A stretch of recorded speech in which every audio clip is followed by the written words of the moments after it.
जिस तरह कि आप देख रहे हैं मेरे साथ मौजूद हैं प्रोफेसर डॉक्टर मुक्तदर खान साहब। डॉक्टर साहब, सबसे पहले तो आपके वक्त का बहुत शुक्रिया।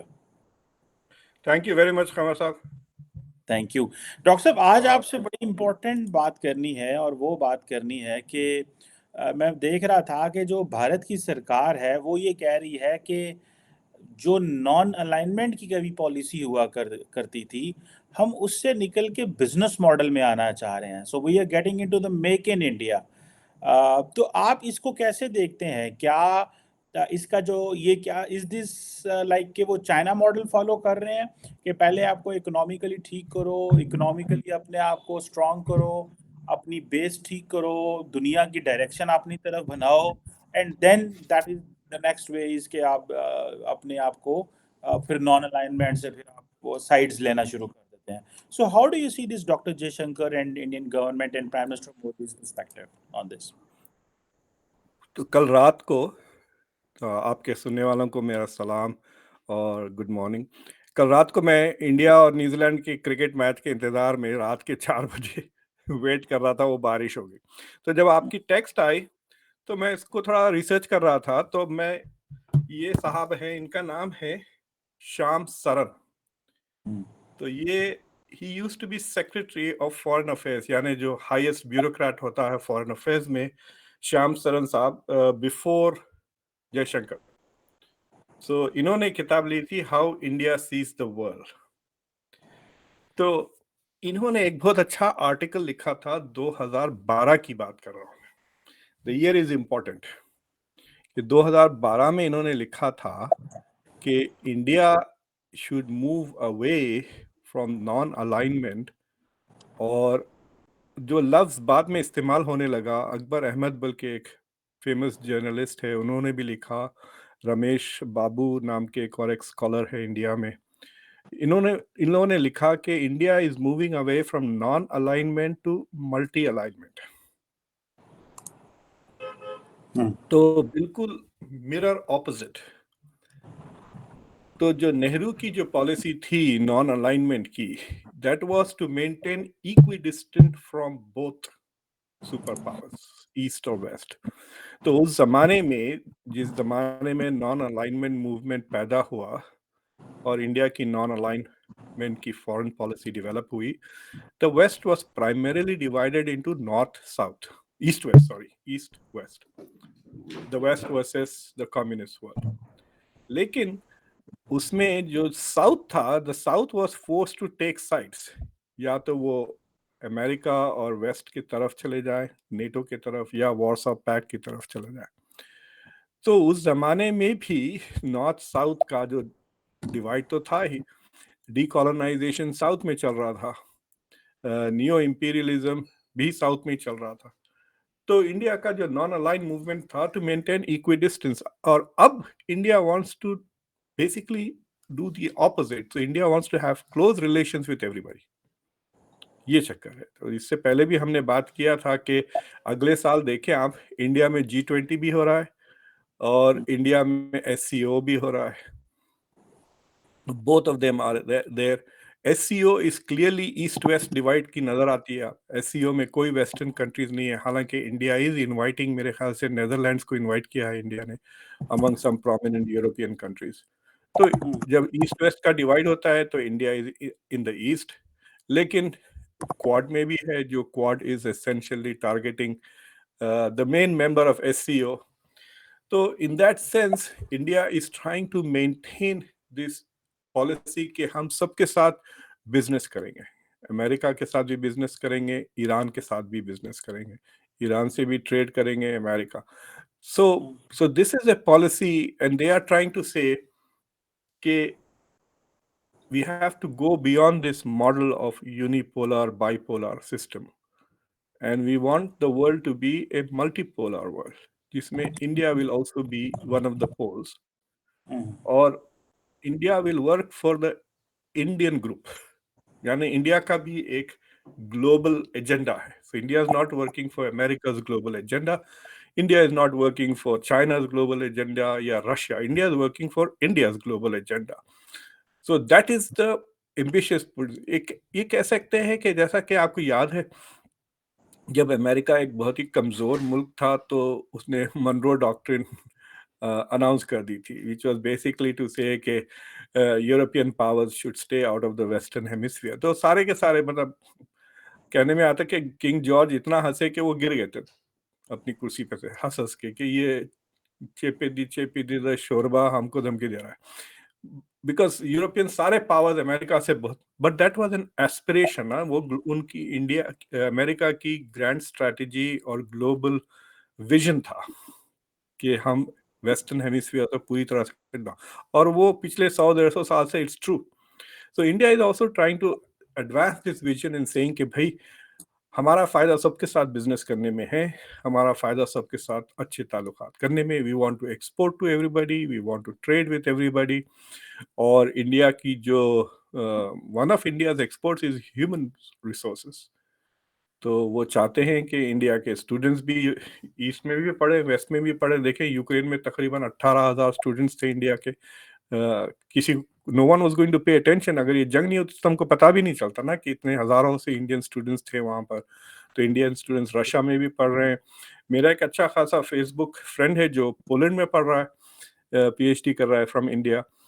उसका नाम है सोनू कुमार, उसका भी शो है एक यूट्यूब पे, that's how I got to know him. So India wants to do all of that, लेकिन उसमें चक्कर ये है कि जब दूसरे पार्टीज के बीच में कॉन्फ्लिक्ट होता है, then you are force to take sides. मतलब आप, इट्स लाइक सेइंग कि मैं, मेरे दो पड़ोसी हैं, मैं दोनों के साथ दोनों को दावत में बुलाना चाहता हूँ, लेकिन एक चोर है एक पुलिस वाला है। आप दोनों को दावत कैसे दे सकते हैं? Right, one is going to arrest the other as soon as he sees him. तो इस तरह भी जो ग्लोबल टेंशंस एंड कॉन्फ्लिक्ट्स हैं, they are forcing India to decide. For example अभी जो इंडिया जो फंस रहा है कि अगर रशिया न्यूक्लियर वेपन्स यूज कर लेता है यूक्रेन में, will India continue to be able to maintain a relationship with a nuclear rogue? क्या इंडिया ये कह सकता है कि हम रशिया के साथ वही ताल्लुकात रखेंगे जो अब है? अब तो वो बच जा रहे हैं ना कि रशिया के ह्यूमन राइट्स वायलेशंस, अब तो कह रहे हैं कि रशिया के वायलेंस, खासतौर से जो शहर मारियोपोल था वहां पे इट वाज जेनोसाइडल वायलेंस, तकरीबन 1 लाख लोग सिविलियंस मारे गए। सो जब ये सारी चीजें निकलने लगेंगी, द इंटरनेशनल ओपिनियन खासतौर से वेस्ट में तो बहुत हॉस्टाइल होने वाला है रशिया की तरफ। और अगर वो टैक्टिकल न्यूक्लियर वेपन एक आध यूज कर लेता है यूक्रेन में, तो can India continue to maintain this multi alignment policy? लेकिन फिल वक्त जब तक ये जो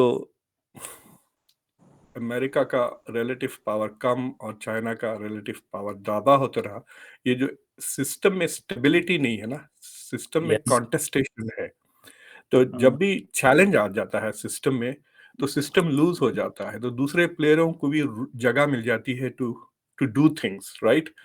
So India is able to operate in the spaces that have been created because of the contestation between US and China. अगर bipolarity आ जाती है दोनों में, जैसा कि कोल्ड वॉर के दौरान था, तो फिर सिस्टम स्टेबल हो जाएगा, फिर इंडिया को फ्रीडम नहीं रहेगा इधर उधर जाने का, फंस जाएगा। दूसरी चीज, so the option would be non alignment not multi alignment मजबूत इंडिया के लिए राइट। लेकिन याद रखें 71 के बाद India had to sign a defence treaty with Soviet Union, और नॉन अलाइंड कहते रहा लेकिन सोवियत यूनियन का डिफेंस ट्रीटी भी साइन किया। और 71 की जंग के बाद सोवियत यूनियन के वजह से थोड़ा बेल आउट होगा, जो इंडिया इज रिमेम्बरिंग नाउ कि 71 में हमको सोवियत यूनियन ने हेल्प किया था। तो India was not entirely non aligned. अगर इंडिया एंटायरली नॉन अलाइंड होता तो इंडिया का defence structure would not have been so Soviet Union based ना, सारा हथियार हर चीज था। So India was superficially non aligned at that time. तो बेसिकली इंडिया ने जो है सो सोवियत यूनियन से सारे फायदे उठाए without giving Saudi Soviet union the geopolitical support it wanted. तो इन ए सेंस आप कह सकते हैं कि सोवियत यूनियन का इस्तेमाल कर लिया इंडिया ने through its non aligned policy, and Soviet Union allowed that right. But लेकिन अब अगर सिस्टम स्टेबल हो जाता है इंडिया यूएस चाइना का, then India will not have a room, या अगर चाइना डोमिनेट करा तो भी इंडिया विल नॉट हैव। लेकिन जब तक ये system is still in the flux, India के पास रूम है कि it can play the games of multi alignment. Minilateralism भी काफी चल रहा है. मिनीलैटरलिज्म यानी छोटे को जैसा I2U2 है, क्वाड है, दीज आर मिनीलैटरलिज्म. तो ये मिनीलैटरलिज्म भी चल रहा है. लेकिन इन द लॉन्ग रन अगर आप जयशंकर की तकरीरें सुने, उनकी किताब पढ़ें, तो the thing that India wants, कि इंडिया चाहता है कि दुनिया बिकम ए मल्टीपोलर सिस्टम जिसमें मल्टीलैटरलिज्म हो, यानी कोई यूनिलैटरली एक्ट ना करे और कोई यूनिपोलर स्टेट ना हो. तो उससे India will have this opportunity to play. It's like saying के देयर इज एन अजम्पशन उसके पीछे के we are smarter than the rest of them, and if we have room we can actually exploit everybody or benefit from everybody. Doctor साहब एक बड़ा important question है, मेरे जहन में आया है, आई वांटेड कि आप इसको एड्रेस करें. वो ये है कि अगर जो मल्टीलैटरल सिस्टम जिसमें इंडिया आता है, चाहता है कि जी. हो, देखिए अमेरिका जिस नॉर्थ अमेरिका में है तो वहां पे अमेरिका का कॉम्पिटिटर कोई नहीं है. Yeah. यूरोप में आप जाएं तो यूरोपियन पावर्स ने पावर शेयर की हुई है. दे हैव एग्रीड कि हमें भाई एक दूसरे के साथ मिलके चलना है, and they have shared the power, and somehow they have आगे reach this point of European Union, NATO, और वो मिलके कलेक्टिव सिक्योरिटी वगैरह. But when it comes to, अगर रशिया की बात करें तो उसने भी अपना एक छोटा सा सफेयर रखा हुआ है जिसमें वो सेंट्रल जी. एशिया इधर उधर वो घूमता रहता है, और जो ना करे उसको थप्पड़ मार देता है, यूक्रेन वगैरह. जो चाइना इंडिया है, when it comes to India, India की तो अपने खित्ते में किसी से नहीं बनती. व्हेन इट कम्स टू, आपने खुद भी इसके ऊपर काफी बात की है कि चाइना जो है वो जारी बात है मेन प्लेयर है इस वक्त. इंडिया को जो वेस्टर्न सपोर्ट मिल रही है इतनी ज्यादा, वो जारी बात है चाइना की वजह से है. पाकिस्तान के साथ उसका पहले ऑलरेडी मसला है. एंड द अदर जो कंट्रीज हैं खित्ते में वो तो बहुत छोटे हैं, ठीक है, और उनकी वो इकोनॉमिक पॉलिटिकल क्लाउड जो है वो उस तरह नहीं है, and they are very much even to some extent dependent on India. So Yeah. How do you see when India comes this multilateral ये माइंडसेट लेके आता है, वो चाहता है कि ये चीजें हो, तो इंडिया को फिर इंडिया क्या जो ग्रेट पावर्स हैं उनसे इंसेंटिव लेगा अपने आप को ग्रेट पावर बनाने के लिए, या क्या आप समझते हैं कि ये इंडिया के लिए एक टफ गेम है सारी? देखिए, इंडिया की जो विजन है और इंडिया की जो हकीकत है उसमें गैप तो काफी है ना. The India that India wants to be and the India that India is, उसमें बहुत फर्क है. तो फॉर एग्जांपल इंडिया, मोदी ने यूएन में भी, एससीओ में भी 3-4 जगह ये बात की, we see the world as a family, right. Hindu values को कर, भाई आप दुनिया को एज ए फैमिली देखते हैं लेकिन आप अपने घर में लोगों को पूरी तरह से फैमिली की तरह नहीं देखते. डोमेस्टिक डिविजन इतने ज्यादा है, टेंशन कॉन्स्टेंटली होते रहता है. अभी दिल्ली में लोगों ने खड़े रहकर मुसलमानों के जेनोसाइड का आवाज दी. बीजेपी के एमपी ने कहा कि मुसलमानों को बायकॉट करें पूरी तरह से. अगर आप मुसलमानों को बायकॉट करेंगे, मुसलमान तो 1/4 ऑफ द दुनिया है. 25% of the world population is Muslims. तो अगर आप मुस्लिम सोसाइटी को बायकॉट करेंगे, उनके साथ ट्रेड नहीं करेंगे, मतलब ये क्या बात हुई? क्या सारे जो गल्फ में इंडियंस काम करते हैं वो वापस आ जाएंगे? इंडिया तेल खरीदना छोड़ देगा? तो इस तरह की बेवकूफ़ाना बातें बहुत कर रहे हैं, और ये बीजेपी के लीडर्स हैं, ये एमपीज हैं, ये मोदी के काफी इनर सर्कल के लोग हैं. तो इनको तो चुप नहीं कराते. मोदी ने नहीं कहा कि चुप कर जाओ, ये क्या बकवास कर रहे हो. Nothing like that at all, right. Internally एक आध मेमो वो दिया होगा. सो जो चाहते हैं और जो कर रहे हैं उसमें थोड़ा गैप है, यू कैन सी दैट. दूसरी चीज ये है, मल्टीलैटरल इश्यूज में भी India has some problems, because अगर इंडिया सबसे अच्छा साथ रखना चाह रहा तो सबसे खराब रिश्ते इंडिया के उसके रीजन में ही है. अभी नेपाल के साथ थोड़े ताल्लुकात बेहतर हुए हैं, वरना India has had tensions with everybody. इसलिए श्रीलंका में इतना जो इन्वेस्टमेंट इंडिया कर रहा है to help Sri Lanka is to bolster its leadership in South Asia, right. Bangladesh के साथ भी थोड़े ताल्लुकात बेहतर हो रहे हैं. इससे पहले अमित शाह जो इंडिया के होम मिनिस्टर है, उन्होंने दीमा की वो इस तरह की बातें की थी बांग्लादेशियों के बारे में. तो अब वो थोड़ा situation is getting better. Between Bangladesh and India, जो बॉर्डर इश्यूज हैं वो सेटल हो गए। इंडिया के अभी भी 75 साल के बाद भी बॉर्डर इश्यूज सेटल नहीं हुए। अगर आप ईस्ट का बॉर्डर ले लें या वेस्टर्न बॉर्डर ले लें, जितने भी लैंड बॉर्डर्स हैं, अभी भी डिस्प्यूट्स चल रहे हैं चाइना के साथ, पाकिस्तान के साथ। So as a stable nation state अभी पूरी तरह से नहीं बना है India. India has a lot of potential, और उस पोटेंशियल की तरफ India is moving faster and faster.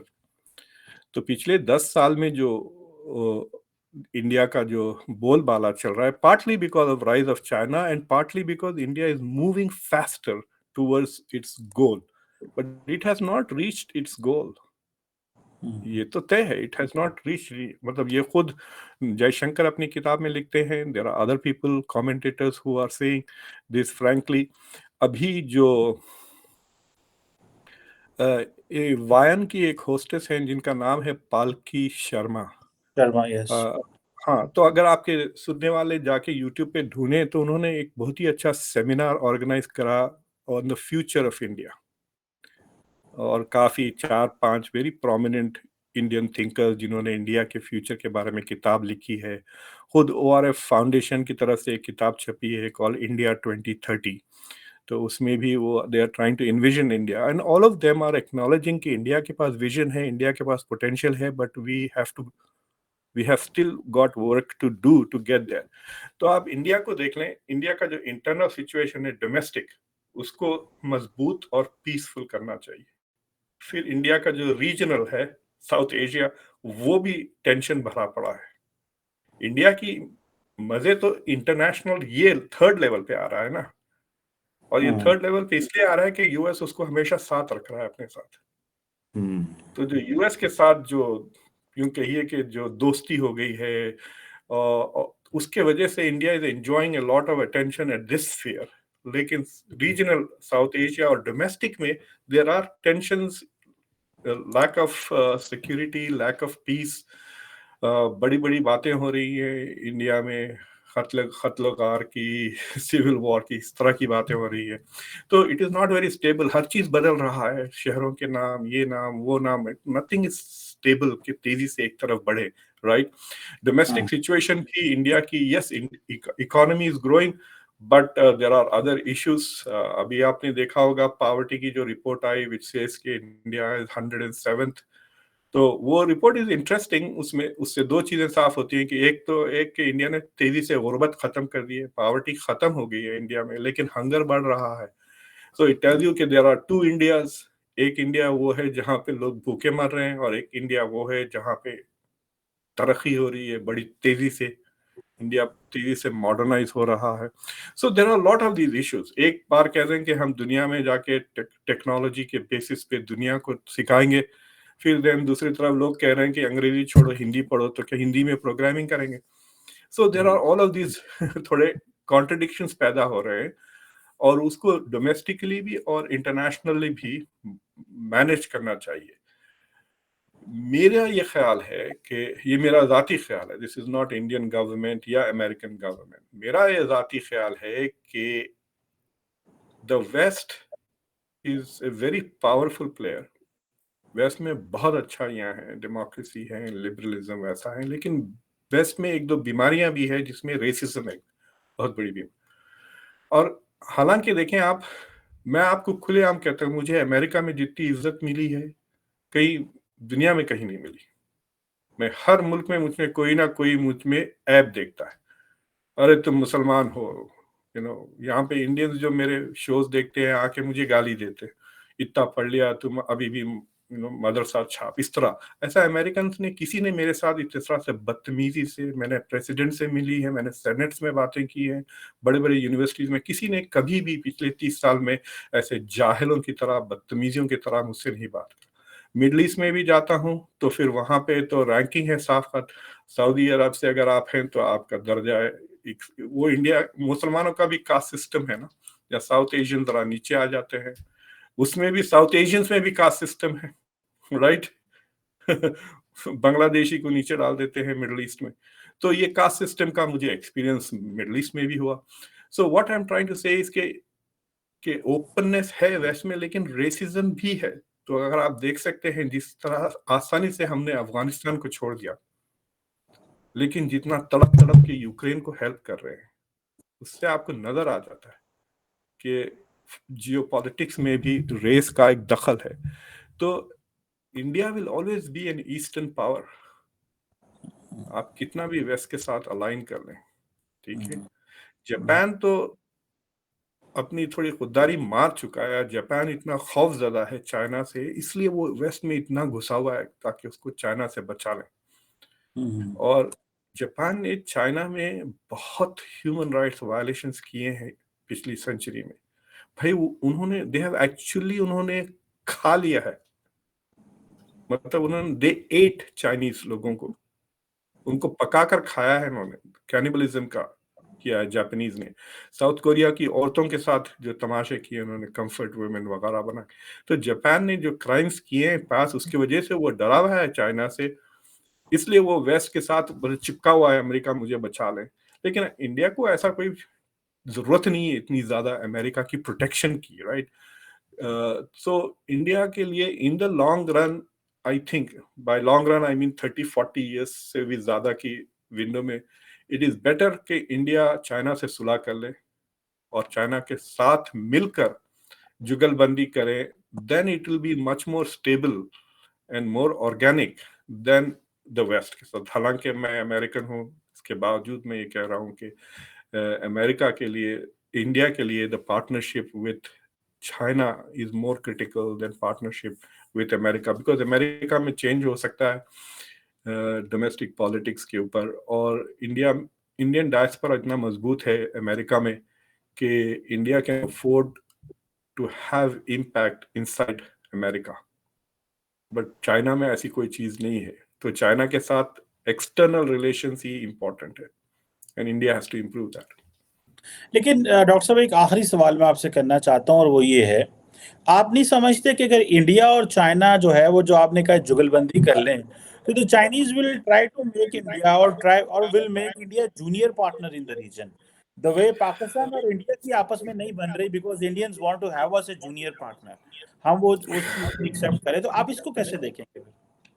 मतलब it's not the same thing, like मतलब इंडिया चाइना और इंडिया पाकिस्तान का, like it is not a yes. Comparative situation, ठीक है। नहीं, लेकिन I am just giving you thought on this. Agree. हाँ, तो फॉर एग्जांपल अगर आप पाकिस्तान चाइना की बात कर रहे हैं तो इट्स लाइक सेइंग कि भाई विराट कोहली वर्सेस कोई ऐसा कोई आ गया, but India China is like Rohit Sharma and Virat Kohli, you know, partnership अच्छी बन सकती है। बट चाइना चाइना जैसा मैं कह रहा हूँ कि India has to change its view of China, China also needs to change its view of India. It should see India as an equal and important partner, और उससे वो पूरी ये क्वाड एंटी चाइना जो कोलिशन बना रहा है America, वो पूरा खत्म हो जाएगा, फुस हो जाएगा। अगर इंडिया चाइना एक हो जाए तो इंडो पैसिफिक को डोमिनेट करेंगे वो। भाई आधी दुनिया तो हो गई ना ये दो मिलके, it's half the world, right. दूसरी चीज ये है कि China will have to respect India, China will have to resolve the border issues. ये नहीं कि आप रोज थोड़ी थोड़ी जमीन चुराते रहें। और चाइना हर बॉर्डर पे इंक्रोच करता है, पता है आपको, हर बॉर्डर पे ना वो रोज थोड़ी थोड़ी जमीन चुराने की कोशिश करता है, लिटरली। ये एक अजीब आदत, ये आदत it has to change that if it wants to have really good friends, you know. जैसा कि आपकी मेरी दोस्ती है, आप मेरे पास जब भी घर आ रहे हैं एक ना एक दो किताबें उठा के लेके जा रहे हैं, फिर वापस ही नहीं आ रही किताबें, तो दोस्ती कब तक चलेगी? वैसे it's like that with China, कि वो कुछ ना कुछ टेंशन। तो China will have to change इस पॉलिसी, वो रशिया को बना ले जूनियर पार्टनर, बट इंडिया के साथ it has to work together, it has to give India the respect that America is giving.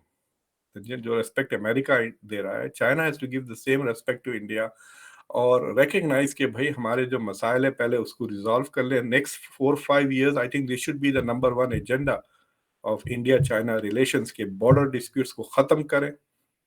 उसके बाद we talk about geopolitical partnership, economic partnership वगैरह, वरना ये एक ट्रेड वॉर भी शुरू हो सकती है इंडिया पाकिस्तान। जैसा कि अब ये जो आईफोन का ट्रांसफर हुआ है, आईफोन 14 अब इंडिया में चेन्नई में बनने लगा है।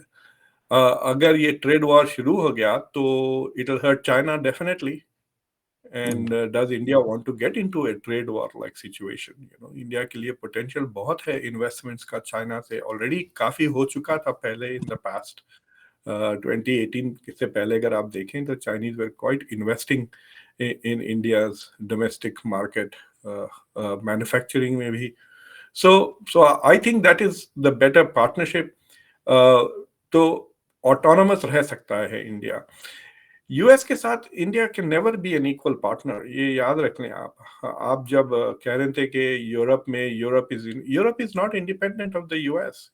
Europe is not an equal partner of the US. आप देखें यूक्रेन की जो के ऊपर डिफेंस पे जो खर्चे हो रहे हैं, सबसे ज्यादा इन्वेस्टमेंट्स यूएस ने की है, तकरीबन 10 गुना ज्यादा विद द नेक्स्ट। यूएस ने तकरीबन $60 बिलियन इन्वेस्ट कर दिए हैं यूक्रेन को बचाने। उसके बाद बर्तानिया आता है विद $4 बिलियन, 15 गुना ज्यादा द नेक्स्ट पर्सन। अगर बर्तानिया, फ्रांस, जर्मनी सबको मिला लें तो भी US is like many times, 2 या 3 गुना ज्यादा। यूरोपियन यूनियन पूरा एज एन एंटिटी जितना खर्च किया उससे भी डबल से ज्यादा। Canada is spending more Europe में। एक चीज मैंने गौर की कि जो सबसे ज्यादा स्पेंडर्स हैं इन यूक्रेन डिफेंस वो इंग्लिश स्पीकिंग कंट्रीज हैं। यूके, यूएस, कनाडा, ये जर्मनी से ज्यादा खर्च कर रहे हैं। तो यूरोप में भी the US does not have an equal partnership. उनको रिस्पेक्ट करते हैं, उनकी बातें करते हैं बिकॉज कल्चरल एफिनिटीज हैं, और सारे कई अमेरिकन यूरोपियन मुल्कों से आए हुए हैं। But the US partnership, US is always the boss। बिल्कुल, ये तो सही है, US is always the boss. Thank you very much doctor साहब, it was a wonderful talk to understand the direction of Indian foreign policy and to understand के what India is thinking, what are its aspirations, and what is it actually. Thank you very much for your time, sir. Thank you very much sir. और आपके सुनने वालों को कहिए कि जाएं